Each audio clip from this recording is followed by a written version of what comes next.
estudantes, administradores. Então, estou visualizando um grupo bom aí de debate e construção sobre diferentes óticas dessa temática. Só uma coisinha. Talvez o verde mais escuro são os países menos corruptos, uma percepção de corrupção mais abrandada, e o mais vermelho são os mais corruptos. Então nem precisa dizer que regimes ditatoriais como o da Coreia do Norte, regiões complicadas como a África, que passou por guerras civis e portanto quem impõe na base da ditadura ou da força militar, ou quem usa certos regimes mais totalitários, tem uma tendência a ter uma corrupção maior, incluindo aqui a Venezuela. Olha que interessante, a República Dominicana e o Haiti. E aí você vê um terremoto acontecendo no Chile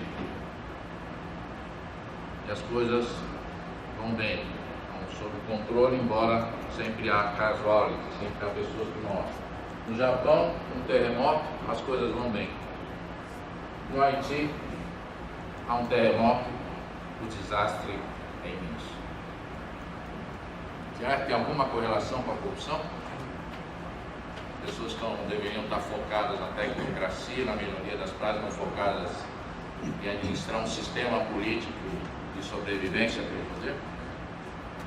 Observe que eu não falei da ganância do dinheiro. Você sobreviver ao poder é como se fosse uma regra, não é isso? E no Brasil, o que andou acontecendo aí nos últimos 3 anos? Para não dizer a última década. Bom, é comoção, né? Então, estamos inconformados. É uma coisa assim triste. Você quer trabalhar no Brasil? Quer. Quer estar otimista? Quer. Não lê jornais. Não leia noticiário. Nada contra os jornalistas, perdão, mas é só uma forma que eu estou dizendo, uma simplificação grosseira. Não lendo as notícias, você fica otimista. As pessoas, se lê as notícias, começam a entrar em desespero, né? Satiagar, mensalão, mensalinho, cartel do metrô, rompimento da barragem no Rio Doce. Aí você fala, é o Brasil, o problema está no Brasil. Aí você vê escândalos na FIFA, dirigentes da Fórmula 1, dirigentes do tênis, metidos em escândalo. Aí você fala, na Alemanha não tem nada disso. Aí você vê no cerne da Alemanha explodir falsificação na indústria automobilística de base alemã, mecanismos para você passar nos testes ecológicos da emissão de gases no carro. Então a corrupção está, como é notoriamente, no mundo todo, incluindo aqueles que estão verdes escuros e verde claro, né? Mas aí a gente vê que a pressão da sociedade e da mídia exigem ações, sendo ainda mais atenta em decorrência da crise política e econômica instalada e outros problemas que o país vive. O Zika vírus é mais um outro exemplo. Estamos fragilizados, ainda vem uma epidemia para atrapalhar de vez o rumo das coisas. Bom, gente, então esse é o cenário. Esse é o cenário que surgiu a lei antitransparência, anticorrupção, perdão. A lei 12.846 de 2013. Mas olha que legal, ela foi inspirada no que era o melhor, né? Simplesmente isso, ela foi baseada no Foreign Corruption Practices Act dos Estados Unidos e no Bribery Act da Grã-Bretanha. Quando saem essas leis? Em 1970? Não. 1980 também não. Ué, mas os Estados Unidos estão à frente? É, mas essas leis são recentes. São do 3º milênio, gente, não é do 2º milênio. Não é século XX essas leis, são leis novas. Vocês, mesmo esses países estão experimentando algo de novo. Por quê? Hoje, com a globalização, as coisas estão a uma velocidade assustadora. Eu já estou imaginando que a próxima crise mundial vai ter a ver com o Bitcoin. É uma moeda virtual. Você sabe qual é a moeda virtual? Primeiro, para você pegar a moeda virtual, você tem que convencer todo mundo a usar a moeda virtual, certo? Como é que você convence? Pela lei do otimismo. Você vai vender que é algo interessante. E no momento que você vender que isso é algo interessante, você vai descobrir que existem meios mais rápidos de vender aquilo como algo interessante. quer fazer as pessoas ganhando dinheiro no sistema. E aí o que vai acontecer? Vai haver uma corrida desinvestada pelos bitcoins, e aí a crise mundial do futuro deve ter a ver com a provável falta de regulamentação dessas bitcoins. Mas tudo para dizer o quê? Que hoje você, com um aplicativo de celular, com um Wi-Fi, você consegue do mundo inteiro fazer coisas que antes não se podia fazer. Então quem é que vai controlar isso? O pior, quem é que quer ver tudo isso controlado? Vocês querem um Big Brother nas costas de vocês? Mas o Big Brother existe. Hoje os Estados Unidos têm informação de tudo, qualquer cidadão, em qualquer canto do mundo. O único cidadão que não escapa ileso disso é o que não tem smartphone, é o que não tem conta bancária, o que não tem número de seguro social, o que não vive numa cidade grande, que não tem câmeras filmando ele. Esse cidadão, esse está livre do resto do mundo. Mas os outros, não tem jeito. Você precisa de uma casa, entra no financiamento para você ver se o CPF não fica marcado para sempre na sua vida. Mas o lado bom é que o dinheiro passa a ter trilha, né? Então, se você conseguir trilhar o dinheiro, você consegue trilhar muitas outras coisas. A outra coisa interessante, as pessoas têm uma percepção de que não há profissionalismo no Brasil. Mas olha, inspirados em longas negociações internacionais sobre o tema. Para sair uma lei, gente, tirando alguns casos aberrantes, eu já vou falar um caso aberrante, emenda constitucional 87. E pior, uma emenda constitucional. Emenda constitucional 87 saiu a toque de caixa.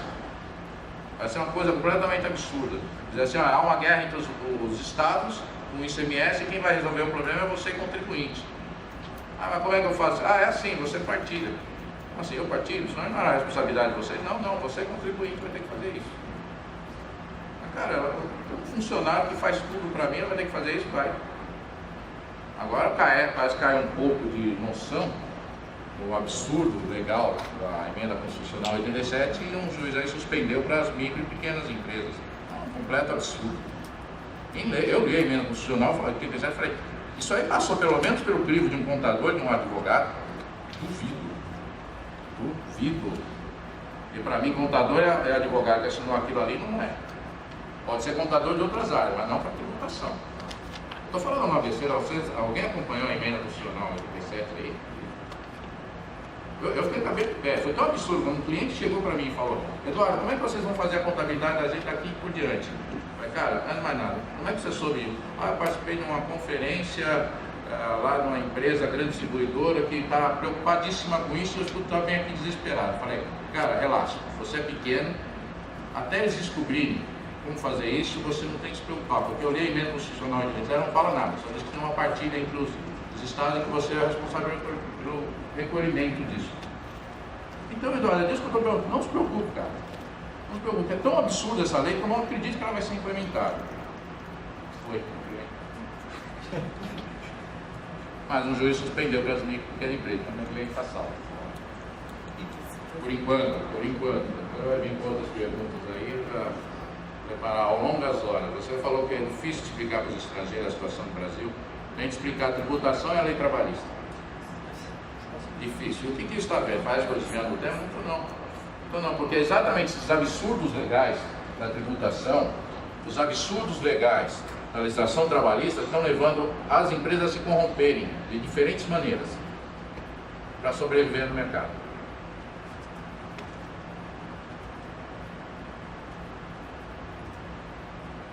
Alguma das novidades da lei? Ela não tem só uma aplicação nacional, ela é extraterritorial. Ou seja, cidadãos brasileiros que estão aprontando lá fora também podem ser condenados. Outra questão importante, agora atinge as empresas, as pessoas jurídicas. Então existe uma responsabilidade objetiva, no mínimo uma punição de multa, cadeia e outras coisas mais, para as empresas, pela prática dos atos públicos dos seus funcionários, hein? Bem como no caso de sucessão empresarial. Não vai ter mais desculpa, a culpa é para aquele funcionário, não é minha, não tem nada a ver com isso. A empresa vai responder pela conduta do funcionário. O que é isso? Isso significa que tem alguém aqui de gestão de pessoas, recursos humanos, Alguém de gestão de pessoas e recursos humanos deveria estar preocupado, porque afeta a sua área. Quem você vai contratar? A outra coisa interessante, eu posso desconsiderar a personalidade jurídica e passar a responsabilizar diretamente sócios e administradores da empresa. Não é mais brincadeira operar no Brasil. Um sócio, ou pior ainda, um administrador pode ser responsabilizado pelos atos da empresa. Outra novidade aqui é o acordo de leniência para os atos corruptos. Escuta, a gente vê vários filmes, você prende um cara, o cara é um bandido descarado, que você atenua a situação dele porque ele tem informações valiosas que nos levam a outros. E no filme a gente tende a concordar com isso. E qual a dificuldade de concordar isso na vida prática? Esse é um tema polêmico, inclusive tem uma nova medida provisória sendo proposta para melhorar a questão dos acordos de leniência. Mas, se vocês verem as operações da Lava Jato, as notícias, eu me apresentei como contador, mas também sou auditor. Certas coisas que pegaram lá, um auditor não pega. Por que o auditor não pega? Quem é incompetente? Não. Que é incompetente, não no sentido de não preparado profissionalmente. É incompetente que não compete a ele, por exemplo, verificar contas bancárias pessoais. O diretor da Petrobras comprou um imóvel no Uruguai, mas ele não comprou o imóvel foi comprado por um terceiro, por um laranja, que cedeu o imóvel para ele sem cobrar o aluguel. Como é que eu vou saber de um negócio desse fazendo auditoria na Petrobras, por exemplo? Não tem como saber. Quem vai pegar essas informações são duas fontes básicas. Uma, Polícia Federal e governo, que tem acesso a informações que ninguém mais tem acesso, oficialmente falando, e tem conexões internacionais com as polícias internacionais, as polícias federais de cada um dos seus estados que compõem a ONU, por exemplo, que tem acordos de troca de informações com o Brasil. E a outra, e essa sim mais ao alcance de todo, eu sei quem embolou o esquema, e vou te contar em detalhes. Porque em certas operações elas estão muito bem amarradinhas, mas se alguém conta em detalhes, você vai no celular com o assunto. Então sim, o acordo de leniência é importantíssimo. Dá uma premiação para um bandido, você vai ser punido, mas vamos abrandar um pouco a sua punição desde que você me revele todo o esquema. E aí você pega todo mundo, em especial o peixe grande. Está bem aplicado ou não, aí são outros 500. Outra coisa, vai atenuar a situação se a empresa provar que tem um programa de compliance. E aí entra o ponto que nos interessa aqui para quem trabalha com auditoria, quem está com as áreas aí de controles internos. Como fazer esse compliance? Como fazer um programa que eu faça com que os funcionários entendam e comecem a ter condutas éticas? Porque a questão aí não é somente ser ético, é parecer ético. As duas coisas, você tem que se parecer ético, não ser somente ético. Porque na hora da defesa da justiça, o parecer ético vai ajudar. Eu tenho uma ética profissional, eu não revelo informações confidenciais, tá bom. Mas tem um termo que você assinou, garantindo isso para a empresa, se responsabilizando que você não vai vazar informações. Não, é minha ética profissional, tá bom. É sua palavra contra mim, eu sei. Mas se você tem um acordo, um termo disso, e de preferência datado à época que você foi admitido, melhor, que mostra que existiu essa reflexão. Em algum momento da sua vida profissional dentro dessa empresa, você refletiu sobre o assunto de confidencialidade de informações ou uma postura ética e assim por diante. Né? Essa é mais interessante também. Multas elevadas. E o cadastro das empresas inidôneas e suspensas, o 6, CMS. Ou seja, se cada órgão penalizou uma empresa por diferentes motivos, ou desclassificou uma empresa num edital, agora, por esse cadastro, eu começo a relacionar esses CNPJs ou até mesmo CPFs, tá? Tem muitos CPFs cadastrados nesse site. Aí estava previsto CGU, né? Já está valendo isso? Você tem notícias disso, já está implementado? Então, 12.626 ocorrências. Isso Está é... implementado já. Não só está implementado, como eu entrei ontem no site, vou falar aqui, 12.626 ocorrências até a data do ano. Eu não falei 12.626 empresas, falei 12.626 ocorrências, porque tem uma classificação diferente de penalidades e tem empresa que está relacionada em várias dessas penalidades.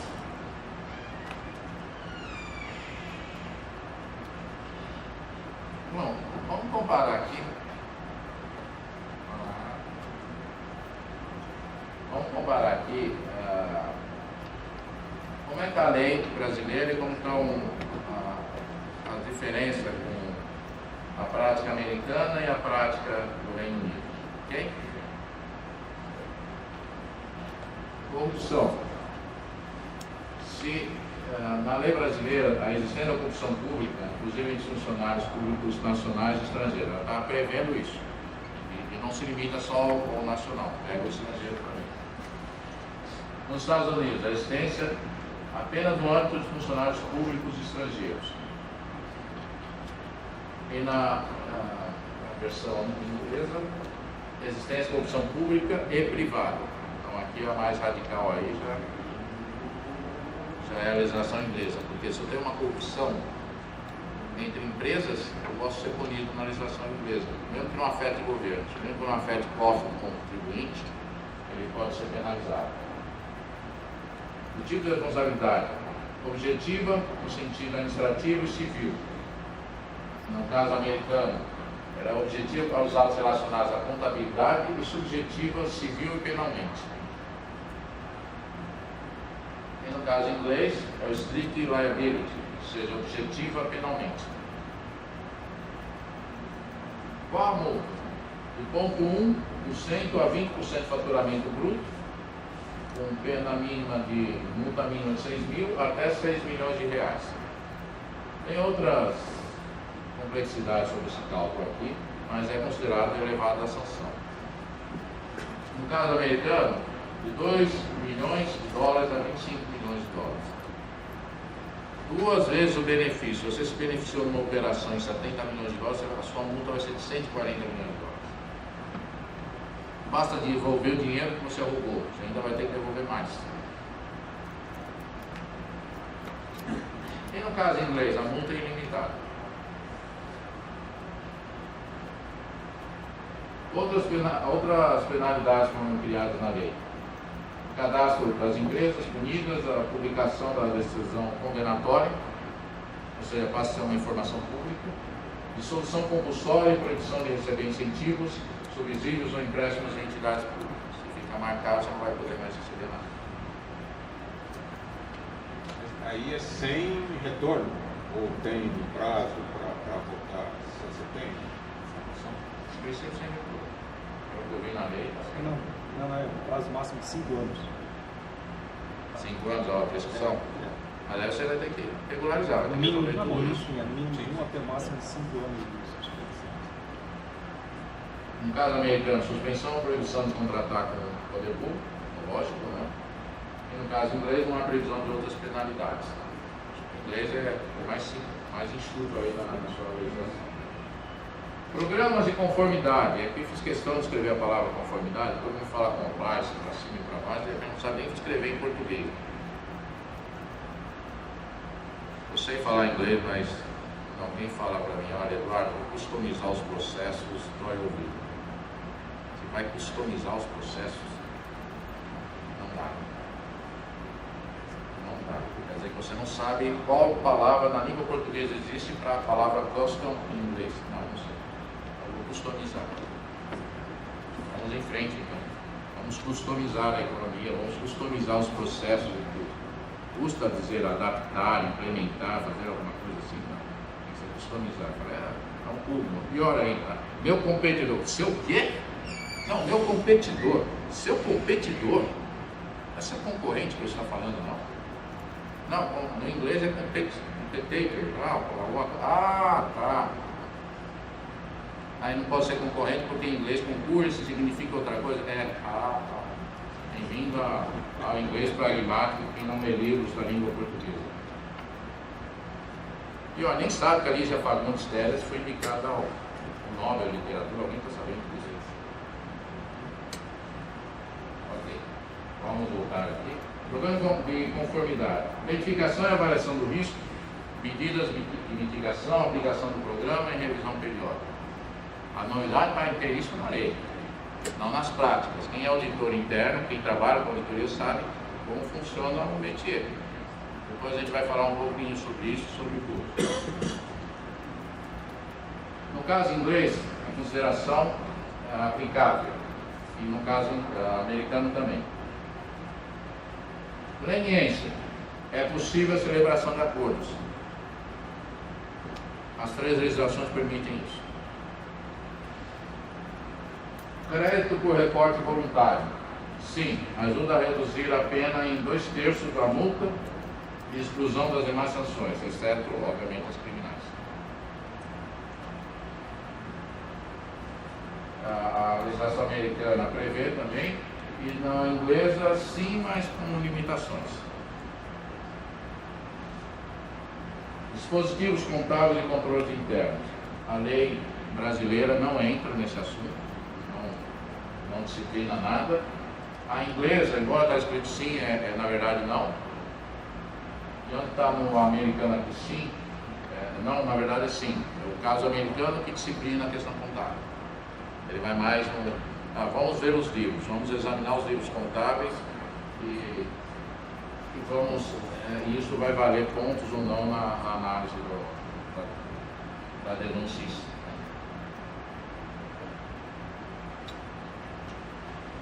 Então, entrando em mais detalhes sobre as sanções, o que eu tenho aqui?